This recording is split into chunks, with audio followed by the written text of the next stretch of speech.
দর্শক আসসালামু আলাইকুম। দেখুন বর্তমান কৃষকের জমিতে যে ধানের জমিতে এই পোকাগুলোই আক্রমণ করছে। তো আপনাদের কাছে অনুরোধ, অবশ্যই আপনারা যারা ধান লাগাইছেন তারা অবশ্যই স্প্রে দেবেন। দেখুন পোকা, দেখুন এরা কিন্তু প্রচুর ক্ষতি করে ধানের।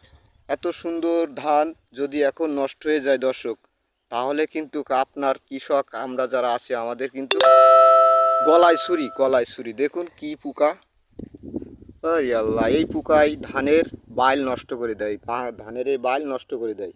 তো আপনাদের অনুরোধ রইল অবশ্যই ভুঁইটি স্প্রে দেবেন। কি ভাই, ঠিক না?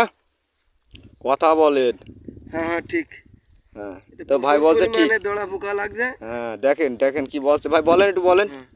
এই ভুঁইতে দিয়ে আপনারা সবাই ধান পরীক্ষা দেখবেন, ভালো করে খেয়াল করে ধানের বাইলগুলো পোকা লাগছে কিনা। আমি আজকে আসছি এক সপ্তাহ পরে ধান দেখতে এসে দেখছি প্রচুর পরিমাণ।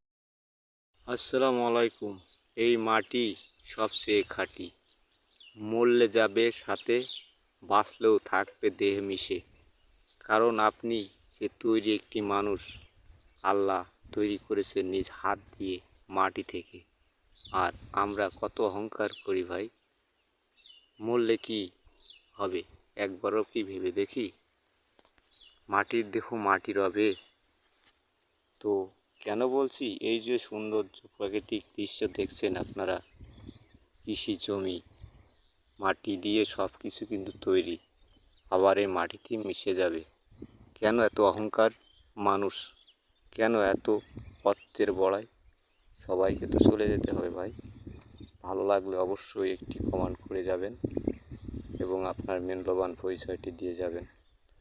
আল্লাহ হাফেজ, ভালো থাকবেন।